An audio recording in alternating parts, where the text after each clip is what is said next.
Now,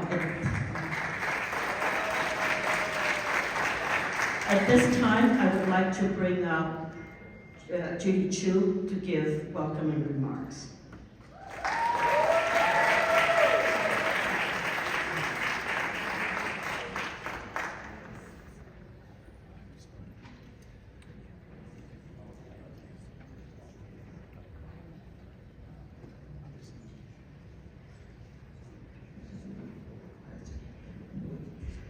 Hello, AANHPI Democrats.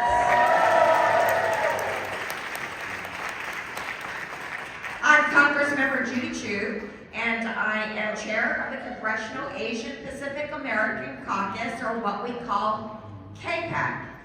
And I'm here to ask all of you, are you ready to elect Kamala Harris as our first Asian American Black woman president of the United States?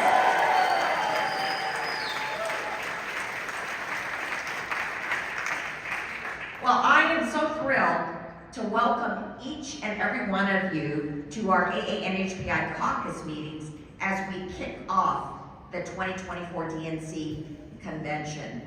And there's somebody that I have to give a big shout out to, because Bell Young Hong has labored for this caucus since forever, because as long as I have been in Congress, she has been our voice in the DNC, making sure that the needs of the AAPI caucus are met. And you can see how passionate she is. And guess what? Today is her birthday.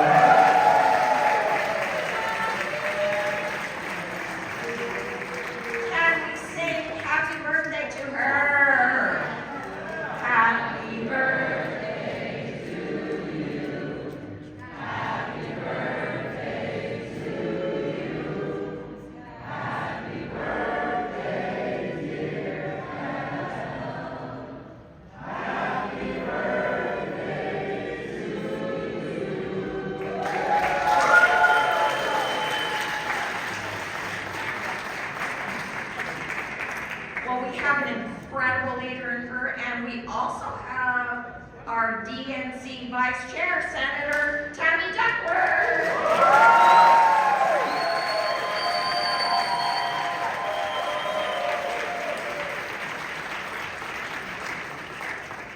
So to all the leadership, Otto Lee, Amy Munn, Keith Uemoto, as well as all the staff who made this happen today, thank you for your tireless work.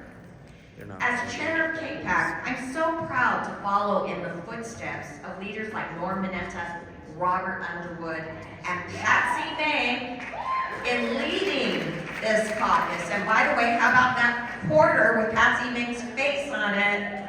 Yes. Now we are finally getting the recognition that we are due for these amazing pioneers.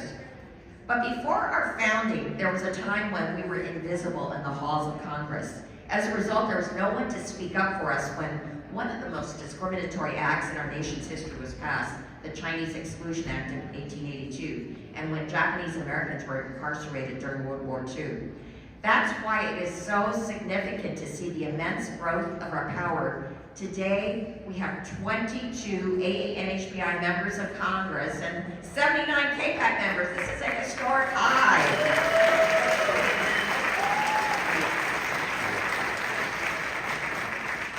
I want to recognize our incredible KPAC members that are here, our members of Congress, Jill Takuda from Hawaii,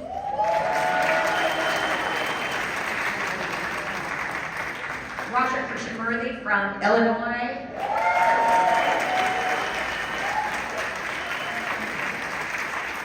Mark Takano from California,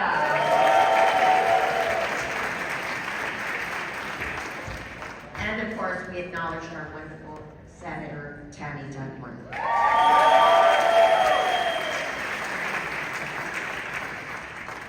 Because we have a seat at the table, we push for the rights and needs of our communities.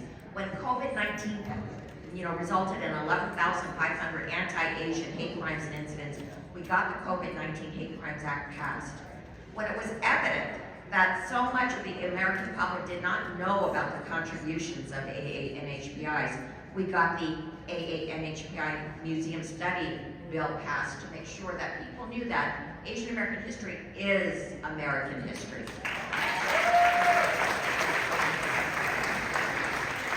When Trump targeted Chinese researchers as being spies for China through his China Initiative, we pushed back and we got that China Initiative to be ended. And we are still pushing back on Republican efforts to revive it. And now anti-Asian alien land laws that prevent Chinese nationals from owning homes proliferate. But we've successfully fought to keep these provisions out of major pieces of legislation going through Congress. Because we have a seat at the table, we push our federal government partners to ensure our communities are being seen, from requiring the Census Bureau to include AA and HBI categories in their reports, to pushing every federal agency to disaggregate AA and HBI data so we can improve linguistically and culturally appropriate outreach and ensure that our communities are seen and heard. But there's still so much to be done. We must protect and strengthen diversity, equity, and inclusion initiatives and affirmative action. We must address unique challenges faced by NHBI communities. We must fight to achieve language access, health equity, and economic justice. We must continue to support our immigrant communities, and that's not just in Congress, but in states, cities, and towns across the nation. Our voices and votes on these issues must not be ignored. AA and HBIs are the fastest growing racial group in the United States, and as a result, the fastest growing voting bloc. Yeah. Not only have we claimed our seat at the table, but today we are making a difference in the battleground states like Nevada, Philadelphia, and Georgia. And I expect them to be made again. Can everybody from these 3 states please stand? Because we know you are the key of our success.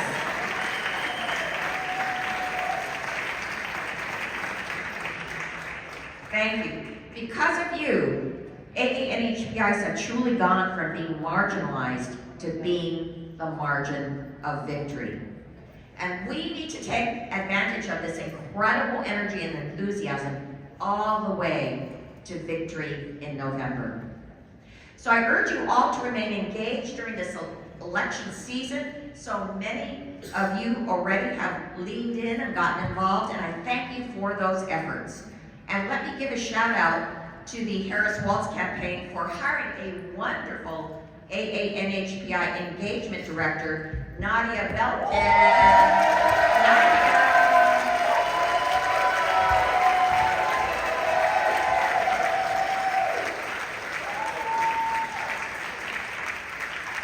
I tell you, she has already made a huge difference being right there on the ground to make sure that our needs and our voices are being heard. So for those of you who haven't gotten engaged yet, I encourage you to connect with Nadia and to do everything you can to organize test banks, phone banks, knocking on doors, postcards, fundraisers, and anything else you can think of to get out the vote and ensure we are once again the margin of victory in 2024. So thank you, and I look forward to building our community's power with you throughout this week and onwards towards November. Thank you all so much.